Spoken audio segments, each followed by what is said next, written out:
Mengapa syariat diajarkan kepada semua, tapi makrifat hanya menyentuh hati-hati tertentu, diam-diam, sunyi, dan tersembunyi?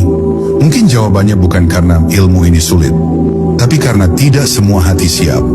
Karena makrifat bukan untuk didengar, tapi untuk dirasakan. Dan tidak semua yang mencari benar-benar dipanggil. Inilah warisan paling rahasia Rasulullah, yang tidak disampaikan lewat kata, tapi diturunkan lewat cinta kepada jiwa yang telah hancur dan pasrah. Sunyi di balik sabda. Pernahkah kau bertanya, mengapa Rasulullah tidak mengajarkan makrifat secara terbuka sebagaimana beliau menyampaikan syariat?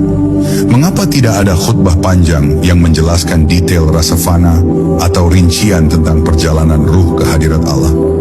Apakah ilmu setinggi itu disembunyikan? Ataukah ada rahasia yang hanya bisa terbuka jika hati sudah siap? Ketahuilah, Rasul bukan menyembunyikan, tapi menahan mutiara dari tangan-tangan yang belum tahu nilainya. Makrifat bukanlah pengetahuan yang bisa dicurahkan kepada semua manusia seperti air ke dalam gelas. Ia lebih seperti cahaya yang harus ditangkap oleh mata batin. Bila hati masih tertutup oleh dunia, maka meskipun dia mendengar kalimat-kalimat tertinggi, ia akan menganggapnya dongeng belaka. Maka Nabi pun menahan, bukan karena pelit, tapi karena sayang. Karena bila mutiara disodorkan kepada yang belum siap, maka bukan hanya akan ditolak, tapi akan dihina. Para sahabat Nabi pun tidak semuanya menerima ilmu makrifat secara langsung.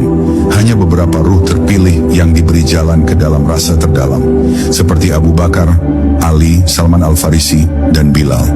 Mereka tidak belajar makrifat lewat kata-kata, tapi lewat kejadian demi kejadian yang menggetarkan jiwa. Lewat tangisan dalam sujud, lewat diam di padang pasir, lewat cinta yang meleburkan diri di hadapan kekasih sejati. Makrifat bukan diajarkan, tapi diturunkan dalam sunyi. Jika engkau perhatikan, Rasul lebih banyak berbicara tentang akhlak, ibadah, dan tauhid secara lisan. Tapi ketika berbicara tentang hakikat, beliau menggunakan simbol, isyarat, dan diam. Pernah Rasul bersabda, ada satu ilmu yang jika aku sampaikan, kalian pasti akan memenggal kepalaku.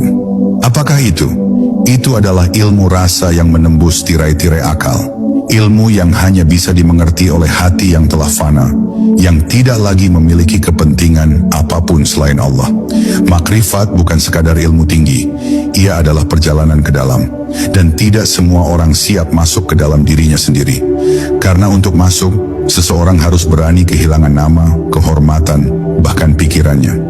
Maka jika ada yang ingin tahu tentang makrifat, tapi masih terikat oleh kebanggaan terhadap ilmu, maka yang ia cari bukan makrifat, tapi sekadar kebanggaan baru. Disitulah kenapa Nabi memilih diam, daripada memberi sesuatu yang akan disalahpahami dan malah menyesatkan. Ilmu ini bukan untuk semua telinga, karena telinga hanya mendengar suara, tapi makrifat berbicara dalam getar. Dan getar itu hanya bisa dirasa oleh hati yang telah dikosongkan dari dunia. Maka tak perlu heran jika Nabi memeluk beberapa sahabatnya lama dalam diam, atau menatap mereka dengan pandangan yang dalam dan hening. Disitulah ilmu diturunkan, dalam hening, dalam rasa. Bukan lewat ceramah panjang, tapi lewat detakan ruh yang bersatu. Sampai hari ini ilmu itu masih berjalan, tapi bukan lewat seminar atau buku-buku tebal. Ia berjalan lewat para kekasih yang menyembunyikan diri di balik kerendahan. Mereka tidak mengaku tahu, tapi rasa mereka telah tembus ke hadiratnya. Mereka tak banyak bicara, tapi kehadiran mereka membuat jiwa orang lain gemetar. Itulah warisan Nabi yang paling dalam. Bukan hanya syariat yang lahir, tapi makrifat yang batin. Dan hanya hati yang dipilih yang bisa merasakannya. Ilmu rasa yang tidak bisa dipaksakan. Apa yang terjadi jika engkau memaksakan cahaya menembus mata yang masih tertutup? Ia tak akan melihat apapun, bahkan bisa menjadi buta. Begitulah makrifat.